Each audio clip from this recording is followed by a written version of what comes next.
Hi, everybody. Welcome to week 6, I think, of online learning. I hope you're all doing well. I really miss you guys this week. I don't know if it's just 6 weeks into this or what, but I really miss being in a classroom with all of you. Anyway, I hope you're all doing okay and that you are feeling good about winding down with online learning. We only have just a couple weeks left, so keep working hard. Keep reaching out when you have questions.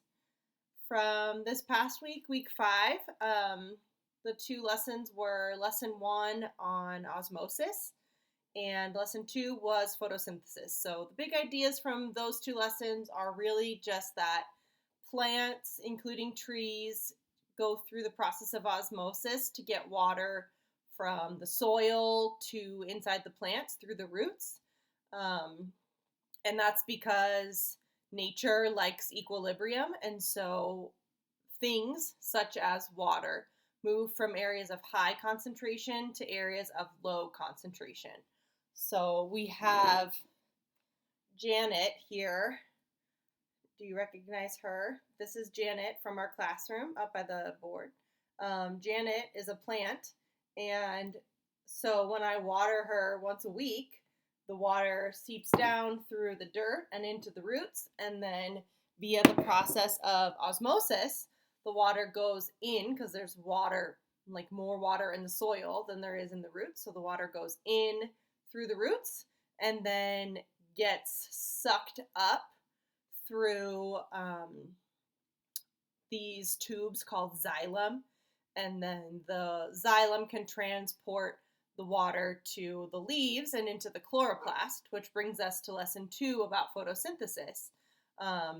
But one thing to note is a lot of species of trees actually have a fungus that they have developed a symbiotic relationship with called mycorrhizae. And so it's actually a really cool relationship where the fungus helps the trees absorb more water.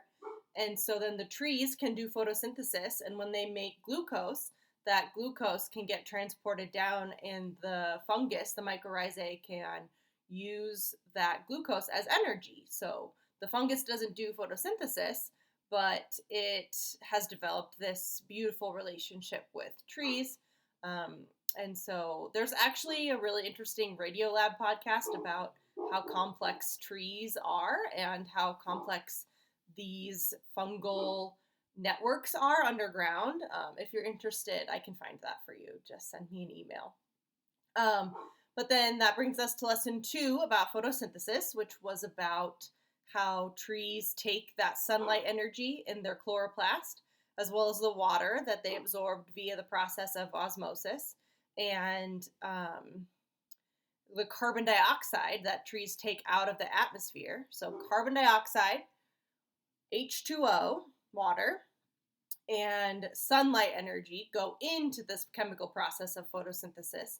And if you did the simulation or if you watched the simulation videos, you saw that the combination of those three things, the water and the carbon dioxide plus the jolt of energy in the chloroplast, results in the formation of glucose and oxygen. So glucose is, the chemical formula for glucose is C6H12O6, and the glucose is then stored in the tree and moved around throughout the tree and used for cellular respiration, which you're going to learn about this week. And that glucose gets transported via some tubes called phloem, and they go all the way up and down plants and trees. And then the oxygen gets released back into the atmosphere, into the air. So we have plants to thank for the fact that we can breathe, and that like the reason there's the complexity of life on Earth is because of this process of photosynthesis. The early photosynthesizers made it so that there was less carbon dioxide in the atmosphere and enough oxygen to support life. for things that need to do cellular respiration to get energy. So everything except plants has to ingest or consume in some way glucose in some form so that it can have energy to stay alive and to grow. Plants make their own glucose through the process of photosynthesis. So you're going to learn about that process of turning the glucose energy into usable energy in cellular respiration this week. So this week we're talking about lessons 3 and 4, which are cellular respiration and then cycles of matter and energy. So in one big ecosystem, we have organisms that are taking the energy from the sun and turning it into chemical energy through photosynthesis. And then those things pass on their energy to like herbivores, things that eat plants. And then those things, those herbivores, will do cellular respiration so that they can access that energy. And you might notice some interesting parallels between cellular respiration and photosynthesis.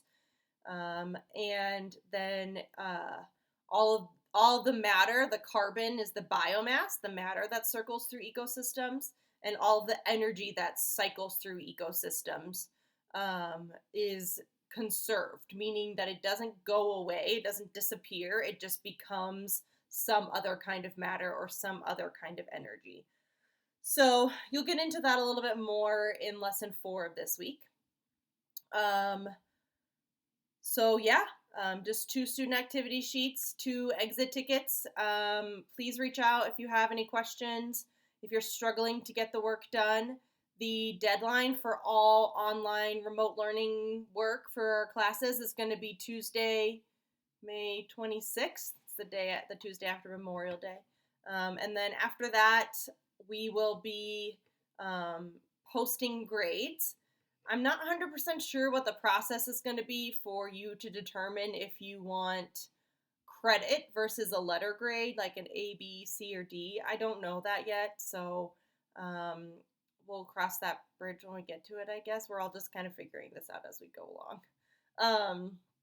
But if you have any questions about any late work, any missing work, timelines for completing work, whatever, if you want to just say, hey, I'm still here for you, you don't have to do this work by yourself, I want to help you, I'm just hanging out at my house. You might recognize a different background in this video. I'm in the guest bedroom, multi-purpose room of my house, not the kitchen anymore.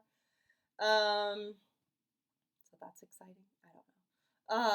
But I miss you, and I hope that you're doing well, and please let me know if you need help or have any questions or just want to chat. I don't